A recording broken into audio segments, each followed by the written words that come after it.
Hello student, your welcome on math science 96 site. देखिए, 2 दिन मैंने वीडियो नहीं बनाई थी क्योंकि मेरी तबीयत कुछ डाउन थी। इसलिए जो हमें कक्षा 10 की एग्ज़ाम मैथ की 27 मार्च को हुई थी, उसी का ही हमें आंसर शीट को कंप्लीट कर रहे थे। तो हमने क्वेश्चन 18 तक कंप्लीट कर लिया था। तो देखिए, नेक्स्ट क्वेश्चन आपका 19वां है। जो इस वीडियो को पहली बार देख रहे हैं वो इस चैनल को सब्सक्राइब कर लीजिए और बेल आइकन का बटन दबा लीजिए ताकि मेरे हर वीडियो को नोटिफिकेशन आप सभी तक पहुंच जाए। क्योंकि मैं अगले यानी इसी महीने अप्रैल में कक्षा 8, 9, 10 मैथ और साइंस का सिलेबस चालू करने वाला हूं। तो भैया, मैथ और साइंस का सिलेबस पूरा फ्री में पढ़िए मेरे जरिए। तो देखिए, नेक्स्ट क्वेश्चन आपका ये था 19वां।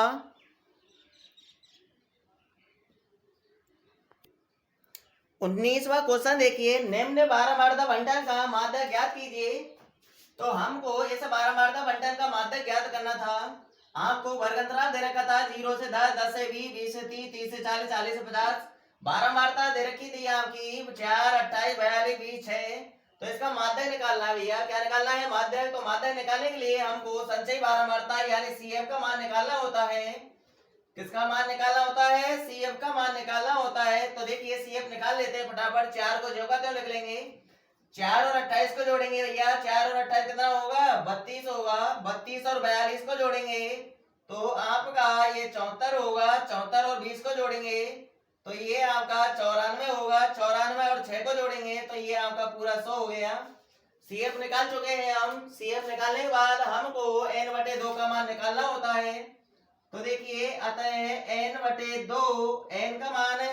देखिए, CF में जो नीचे नीचे जो प्राप्त होता है वह अपन का 12 मात्रा का योग होता है, जिसको अपन कैपिटल N से या फिर सिग्मा F से प्रदर्शित करते हैं। तो कैपिटल N का मान आपका 100 है। तो यहाँ पर देखिए 100 रखिए। N का मान 100 बटे में क्या है? 2। तो बटे में 2 का भाग दीजिए तो 50 आएगा। तो हमको 50 से ठीक बड़ी CF देखनी होगी। 50 से ठीक बड़ी CF। तो देखिए, 50 से ठीक बड़ी CF कौन सी होगी? 74 होगी। तो इसी के संगत हम वर्ग अंतराल को चुन लेंगे। तो ठीक बड़ी CF क्या होगी? 74 है। जिसके संगत वर्ग अंतराल, जिसके संगत वर्ग अंतराल क्या होगा भैया? 20 से 30 होगा। क्या होगा? 20 से 30 है। इतना काम करने के बाद हमको माध्य का सूत्र लगाना था। तो माध्य का सूत्र भैया आपको सबको याद होगा, L plus n/2 minus CF बटे में F और इंटू में H। ये आपका माध्य निकालने का सूत्र होता है। इसमें आपने NL, n/2, CF, F और H के मान दर्शा दिए होंगे। मैं यहाँ पर दर्शा नहीं रहा हूं, मैं सिर्फ मान डायरेक्ट जमा रहा हूं। तो देखिए, कैलकुलेशन देखिए फटाफट। माध्यक बराबर L, जो हमने वर्ग अंतराल चुना है उसमें निम्न सीमा 20 आपका L का मान होगा प्लस n/2 का मान हम ऊपर निकाल चुके हैं 50 माइनस CF। जो हमने 50 से ठीक बड़ी CF चुनी है ना, उससे ठीक ऊपर वाली वो CF का मान रखते हैं भैया। कहीं 74 तो नहीं रख दिया आपने, 32 रखना है। बटे में F है, जो हमने वर्ग अंतराल चुना है उसी के संगत 12 मारता 42 इंटू में H का मान। वर्ग अंतराल कितने कितने का है? अंतर वर्ग अंतराल कितने कितने का है? या 10 10 का है। अब देखिए, कैलकुलेशन करते हैं आगे। तो 20 प्लस 50 में से 32 घटाएंगे 18 बचेंगे बटे में 42 इंटू में 10। 42 का पहाड़ा नहीं जानते हैं ना, तो काटा पीटी कर लो भैया, छोटा कर लो इसको। तो 6 से काट लिया भैया। 6 तिया 18 और 6 सत्ते 42 और 10 का गुणा 3 से करना है हमको। तो 20 प्लस 10 गुणा 3 करेंगे 30 आएगा और बटे में 7 का भाग देना है 30 में। तो 20 प्लस 7 चौका 28 पॉइंट लगा देंगे। 7 दूना 14 और 7 बटे 56 4 जोड़ लेंगे 20 में तो यह आएगा आपका 24.28।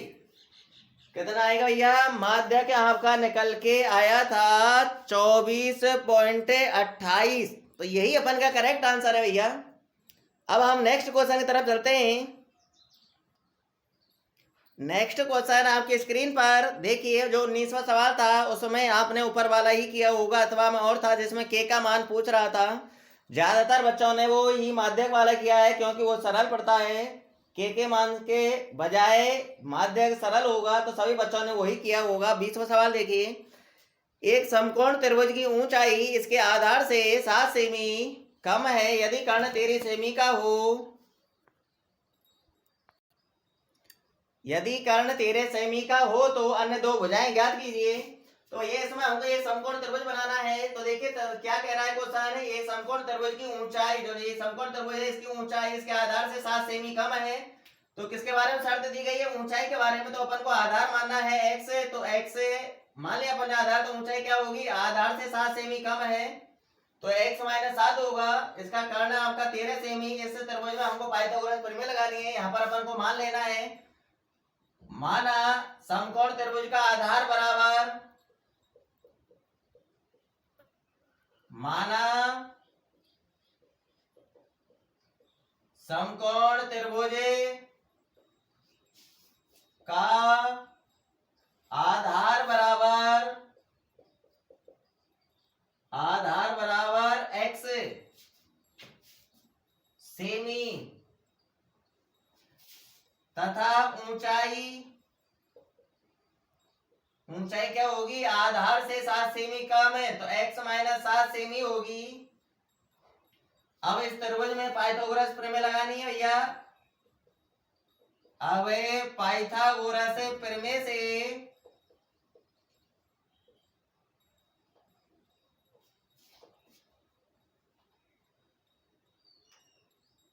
चार प्रश्नावली द्विघात समीकरण से आया हुआ सवाल है ये आपका।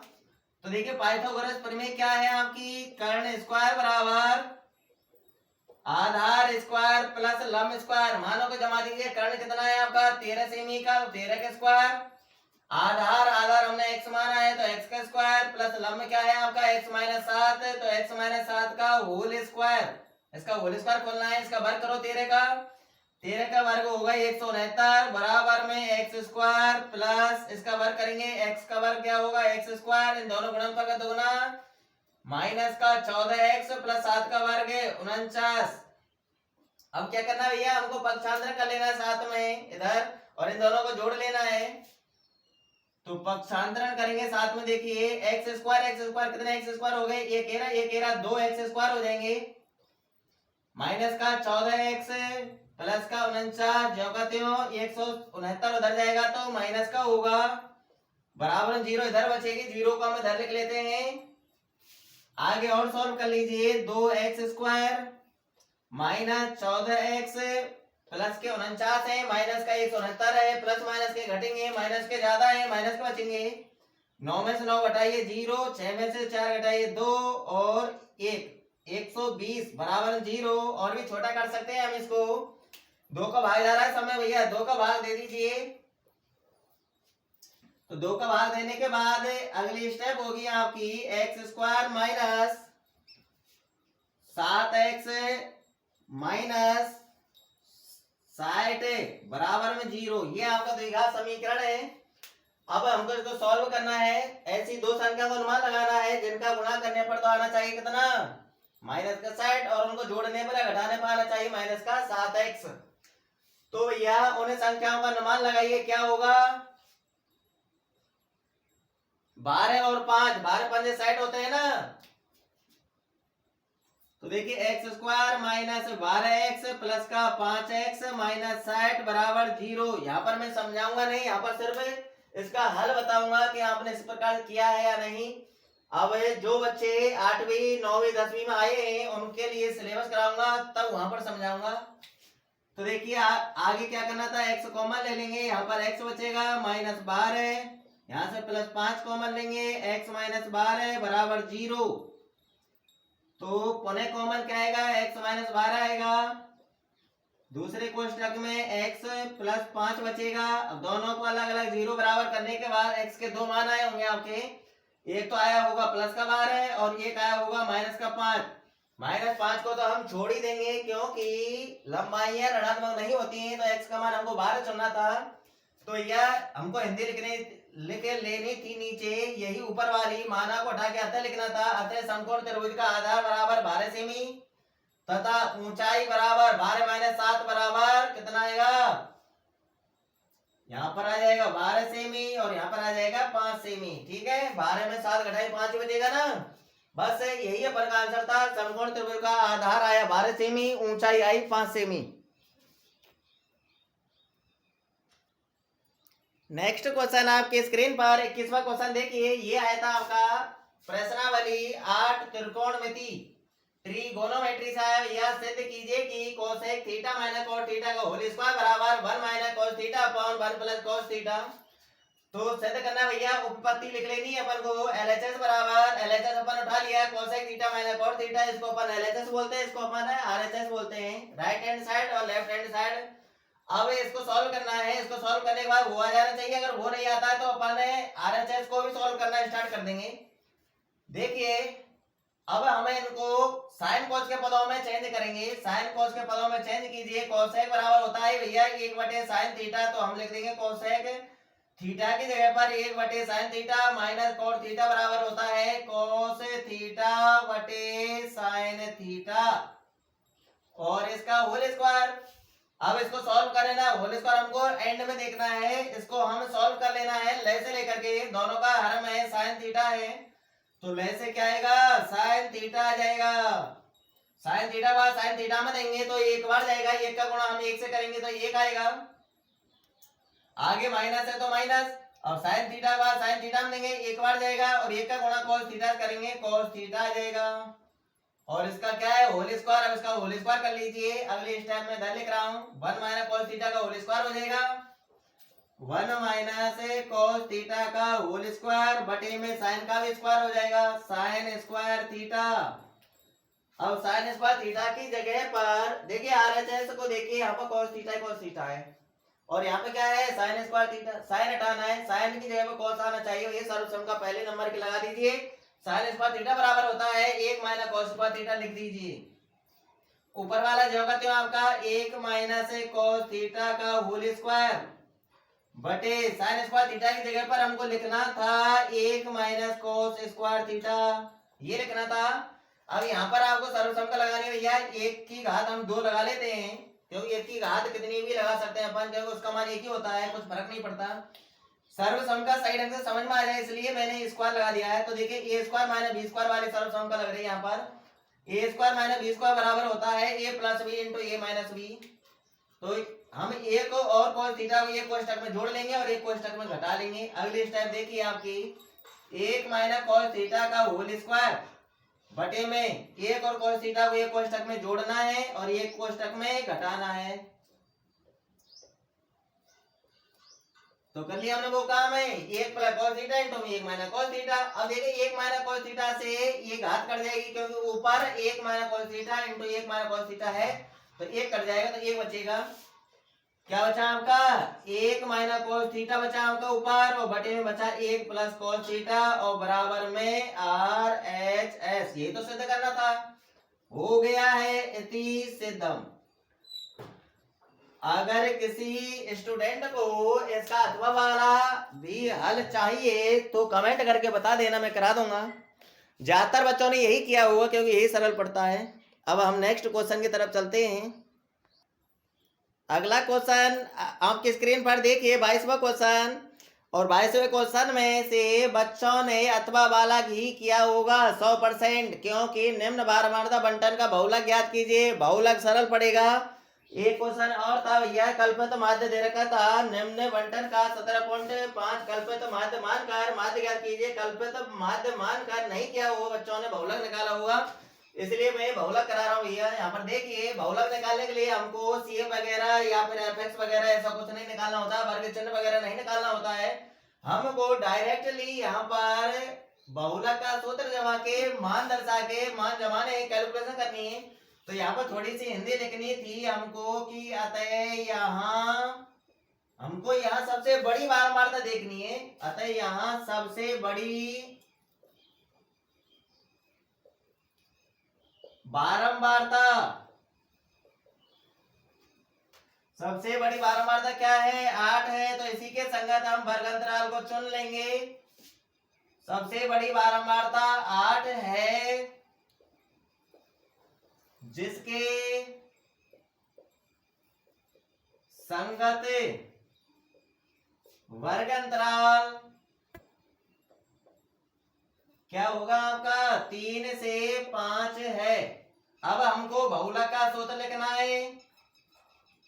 बहुलक बराबर एल प्लस, सूत्र क्या है भैया? L plus F1 minus F0 बटे 2F1 minus F0 minus F2 और इंटू में H। आपने हो सकता है यहाँ पर मानों को दर्शा दिया हो, मैं यहाँ पर मान नहीं दर्शा रहा हूं, मैं डायरेक्ट यहाँ मान जमा के कैलकुलेशन कर रहा हूं। तो देखिए बहुलक बराबर एल, जो वर्ग अंतराल चुना है उसमें से छोटी संख्या और सबसे बड़ी बारंबारता हमारी F1 का मान होती है, उससे ऊपर वाली F0, नीचे वाली F2 और वर्ग अंतराल आपको पता ही है। वर्ग अंतर कितने का है? जो अपन का H का मान होगा, सब में 2 का अंतर है, H का मान 2 होगा। L का मान कितना होगा? 3 प्लस F1 का मान 8 माइनस F0 का मान 7 बटे 2 गुणा में F1 का मान 8 माइनस F0 का मान 7 माइनस F2 2 इंटू में H का मान भी 2। बस जमा दिए मान, कैलकुलेशन करनी है, आंसर आ गया होगा आपका। तो देखिए 3 प्लस 8 में 7 घटाएंगे 1 बचेगा, 8 गुणा 2 करेंगे 16 आएगा, 7 माइनस माइनस 2 जुड़ जाएंगे, रहेंगे माइनस के, 7 और 2 कितने हुए? 9 इंटू में 2। बहुलक बराबर 3 प्लस, तो देखिए 2 का गुणा 1 से कर लीजिए 2, 16 में से 9 घटा लीजिए, कितना बचेगा? 7 बचेगा। 7 का भाग देना था भैया। ज्यादातर बच्चों से यही गड़बड़ी हुई होगी कि 7 का भाग 2 में नहीं लगा होगा, क्योंकि 10वीं में पढ़ने वाले बच्चे ऐसे काफी होते जिनको भाग नहीं आता भैया, क्योंकि मेरे को पता है, मैं पढ़ाता हूँ बच्चों को। 7 का भाग 2 में नहीं जाएगा तो पॉइंट लगा के 0 बढ़ा लेंगे, 20 हुआ, 20 में 7 का भाग 2 बढ़ जाएगा, 7 दूनी 14, घटाएंगे तो 6 बचेगा, पॉइंट लग रहा है 0, बढ़ा ली 7 बटे 56। बस काफी है, पॉइंट के बाद 2 अंक आ गए, इधर अपनी इच्छा है 0 बढ़ा दो, 0.28 आएगा। बहुलक बराबर 3 प्लस 0.28 जोड़ना है भैया, 0 और 3 कितना होगा? 3 आएगा, तो आपका बहुलक आया होगा 3.28। अब हमारा आंसर सही है गलत है इसकी जांच कर सकते हैं भैया। वर्ग अंतराल के बीच में होना चाहिए, 3 और 5 के बीच में ही है ना अपन का बहुलक, सही है, बीच में ही है, यही अपन का करेक्ट आंसर है, ठीक है ना। तो भैया हमने सॉल्व कर लिए हैं सभी क्वेश्चनों को। अगर किसी बच्चे को अथवा वाला ऑप्शन में जो आया था, अगर उसका भी सॉल्यूशन चाहिए तो मेरे को कमेंट करके बताना, मैं आपको 100% बताऊंगा। तो यह जो इस वीडियो को, जिन बच्चों ने इस वीडियो को पहली बार देखा था वो इस चैनल को सब्सक्राइब कर लीजिए, ताकि मेरे हर वीडियो का नोटिफिकेशन आप सभी तक पहुंच जाए। क्योंकि मैं इसी महीने अप्रैल में 8, 9, 10 की मैथ और साइंस का सिलेबस फ्री में ही पढ़ाऊंगा भैया। जो आपके आस पड़ोस में, रिश्तेदारी में जो भी हो उनको बता दीजिए, चैनल का नोटिफिकेशन सेंड कर देना उनके लिए, वो उस चैनल को सब्सक्राइब कर लेंगे। तो भैया किसी का भला हो ऐसा काम कीजिए, जैसे मैं कर रहा हूँ भैया, फ्री में आपको पढ़ा रहा हूँ या नहीं पढ़ा रहा हूँ ना, फ्री में ही पढ़ा रहा हूँ आपको। तो ऐसा आप भी एक लाभ कमा लीजिए भैया, यानी आशीर्वाद, या किसी को सेंड कर दीजिए भैया इसको, ताकि उनका भी भला हो जाए, कोई भलाई का काम कीजिए। तो भैया वीडियो को छोड़कर भाग गए क्या? अरे भैया उस चैनल यानी वीडियो को लाइक तो करते जाइए, ऐसे कहाँ भाग रहे हो। हाँ जी, एक आपको ये बात बता देता हूँ, जो आपके बड़े बहन भाई हैं जो यानी रेलवे की तैयारी कर रहे हैं, उनके लिए मैथ और साइंस का मैं कोर्स लेके आऊँगा, वो भी फ्री में पढ़ सकते हैं। डिजिटल बोर्ड तो नहीं है, हम इसी बोर्ड पर करेंगे, और ऐसे ही बोर्ड पर पढ़ करके हम बहुत कुछ हासिल कर सकते हैं। तो बोल देना भैया वो रेलवे की तैयारी कर लें, फ्री में मैं कराऊँगा मैथ और साइंस। ठीक है, मिलते हैं नेक्स्ट वीडियो में, और जब तक के लिए ऑल द बेस्ट।